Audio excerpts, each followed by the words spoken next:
There are four typical questions or problems we keep hearing over and over again when it comes to content creation. 1. What should we make content about? 2. How to make a lot of good content. 3. How should our content be consumed? And last but not least, number 4, how to measure content performance. The question doesn't seem to be so much anymore if we need content, but precisely what kind of content, to which channels, in what quantity we need, and how do we know if the content is bringing in results. But just in case you need a reminder of why content is the fuel for your business growth, let's look at the facts. As one of our current favorite sales platforms, Fluent, states it, you probably think sales reps close deals, but the data's in. Over 90% of B2B buying happens without sales reps in the room. So that means your buyer does 90% of the decision making without talking with you. How is the decision making then done? By consuming your or your competitors' content. Which one do you choose? Here's a tip. Choose you. Thankfully, we're here to make choosing you not only easy, but also fast and scalable. Let's start by reviewing the close to magical pillar content framework. That's our airtight iteration from Gary Vee's original content pyramid model. This framework will explode your head, and even more importantly, you will be left with not only a truly scalable content creation model, but a rich bank of content that is a lot easier to create than you still think, and that will actually create value for your ideal customers and new business for you. Next, I'll answer those 4 common content questions, and finally I'll go through how to use the pillar content framework to build that value providing, demand creating, and new business closing content in scale. But let's start by reviewing what is pillar content. Pillar content is a written masterpiece of content that works as an independent value-providing piece of content, usually in some form of an ebook or ultimate guide. Also, it scales into other content formats across any channel, thus fulfilling the content idea and planning needs for both company and personal brands. So, pillar content comes with 2 goals in mind.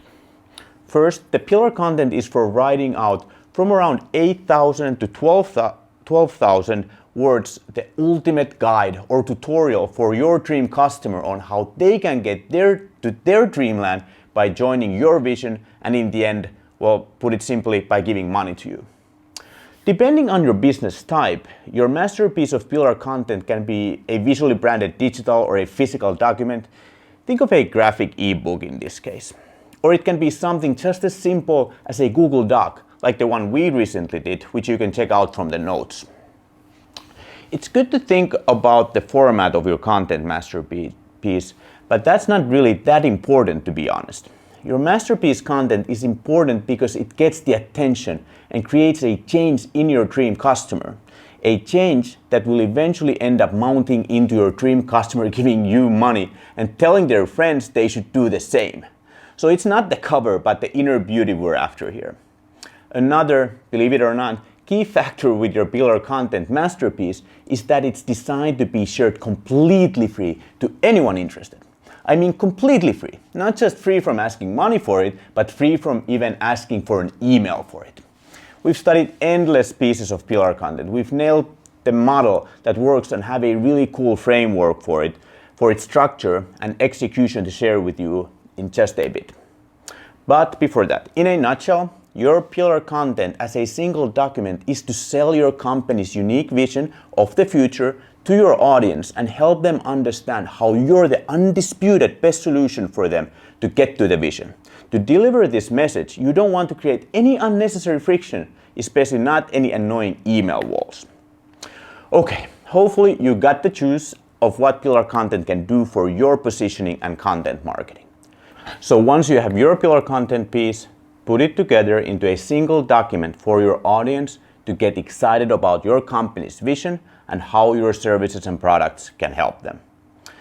This very same document then also breaks down into your monthly, weekly, and daily marketing activities, from blogs to YouTube videos to Spotify podcasts to Instagram Reels to LinkedIn posts and tweets. Too good to be true? Well, it's not. But let's break down those content question myths and then get to the framework for you to steal. First, what should we make content about? You might think you don't even have anything to make content about in this case. Especially in B2B, we often see that the team understands that having blogs on their site might be positively impactful for web traffic, but just doesn't feel like there's anything to blog about, or that video could be a personal way to reach their audience, but don't feel like they don't have it what it takes to be on video. If you're afraid of the power of the content, then feel free to live in your false assumption. But the false it is, because every business has so much to communicate to its audience. And it's crucial to communicate your message without asking the customer to meet with you. Remember, 90% of the decision happens without you in the room. Then I get it might be tempting to skip or even horrifying to be on a video. Don't worry, you don't have to be on a video. But getting your company's authentic, meaning human voice, out is important. If you don't want to do videos, make sure you have photos of your team you can use with your content to show the real people behind your business. Then you can deliver the message in a written or an audio or even a drawn format. I'll share the 11-step pillar content framework with you in just a sec, but to simply answer the question, what should we make content about? The answer is, you should make personal content about how your customer can solve their problems and reach their goals with you. The second question, how to make a lot of good content. And it has a follow-up question. Does content quality matter? Or should we just put out a lot of content? This is sort of two of the same question.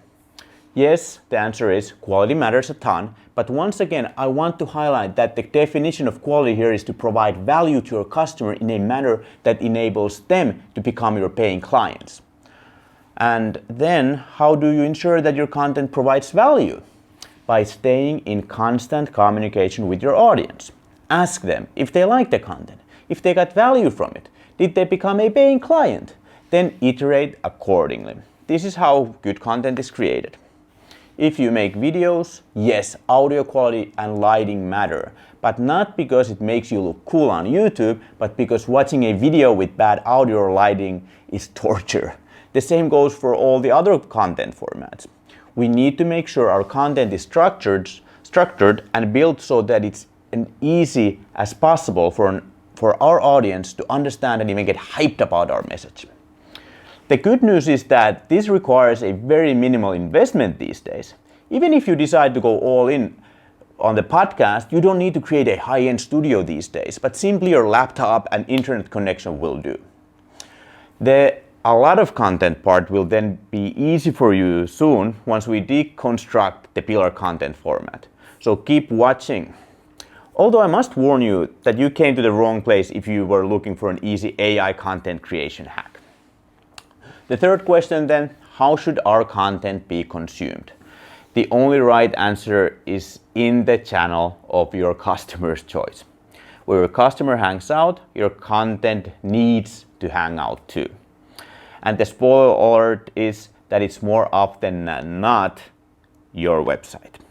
So once again, ask your client what their channels are: LinkedIn, TikTok, YouTube, industry events, Facebook groups, local communities.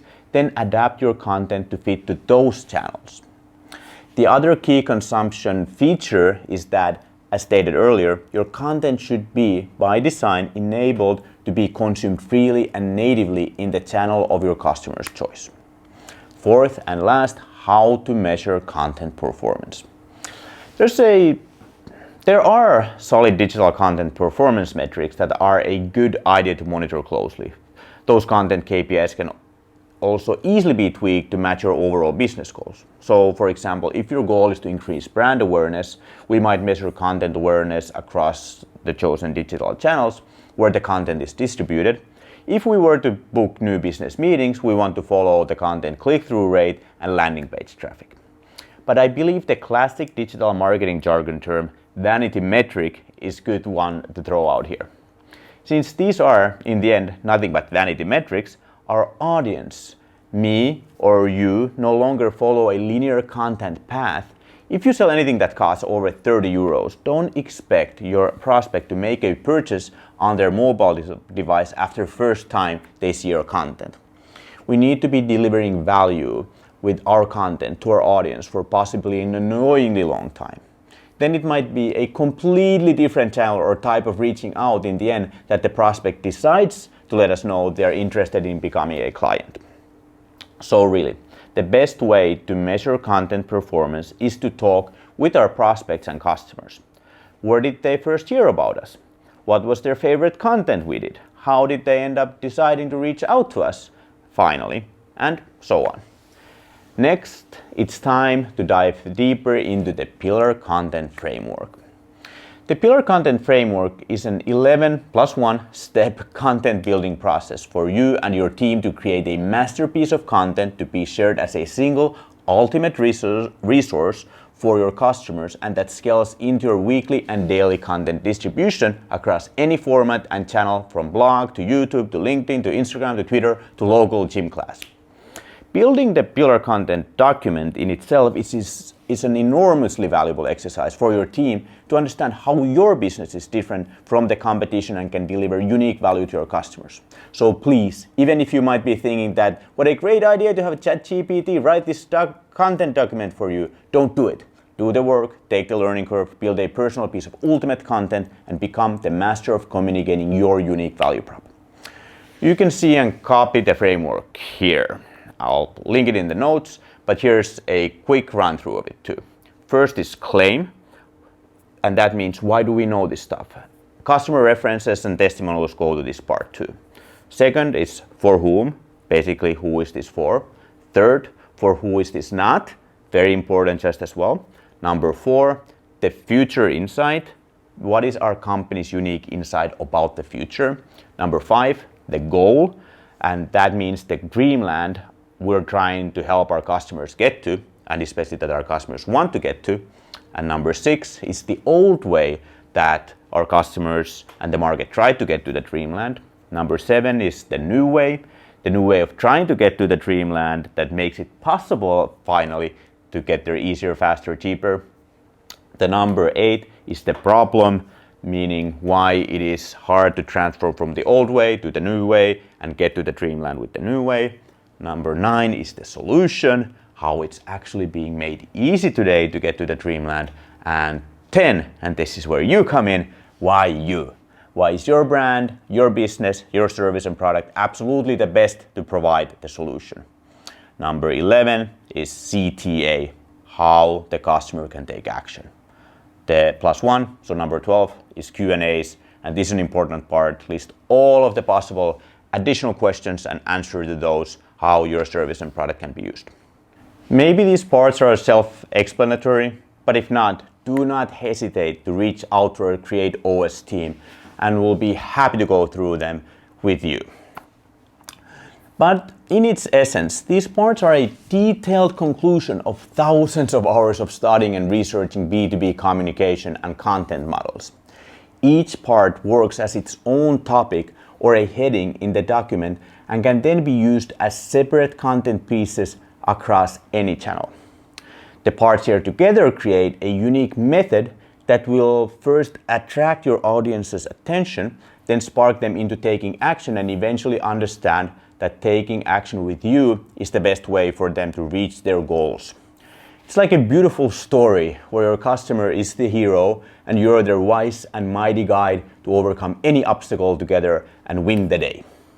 The end product being here that you reach your own business goals. Now let's review for the end the simple process from start to finish. First, write the master pillar content piece.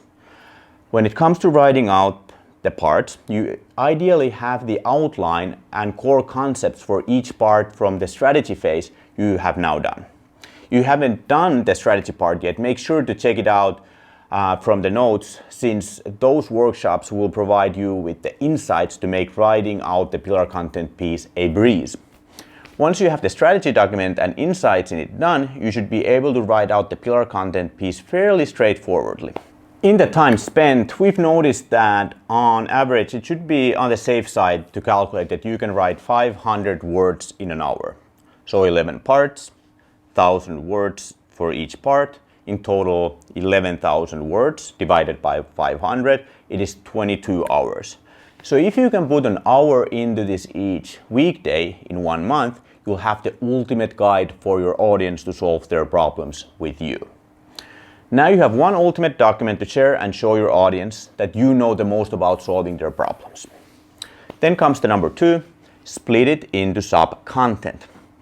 But you also have 11 topics or parts that can be divided easily into 11 or 22 blogs, long-form videos, podcasts, or infographics.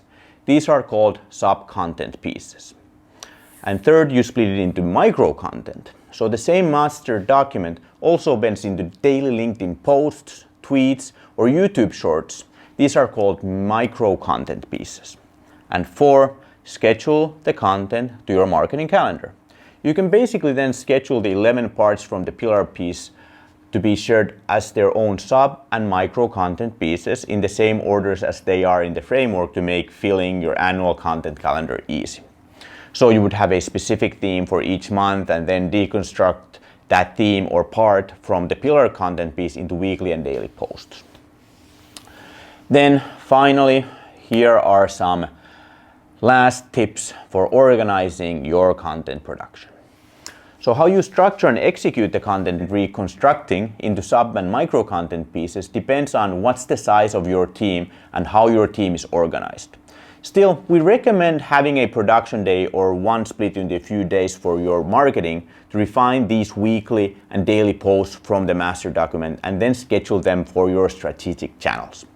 And a friendly reminder, CreateOS comes with a full stack content team tailored for you when you choose the monthly demand creation and closing as a service. You can read more about that at createos.xyz. Okay, that's some content about creating some truly magical content. I really hope you got as excited about the pillar content framework as we for sure are. Now the question then is, what are your goals and how fast do you want to reach them? Read more at createos.xyz and join the free demand creation and closing forerunner club, aka the CreateOS Club, and get the tips, tricks, and shifts from the world of B2B branding, marketing, and sales delivered straight to your inbox. If you're ready to start creating demand, book a completely free and non-binding 30-minute call with our creative strategists at createos.xyz/demo. My name is Joonas Kylliäinen. I am a father and aspiring athlete, the CEO and co-founder of Norders Creative Agency, and the creator of the CreateOS, the first demand creation and closing platform as a service for startups and small teams.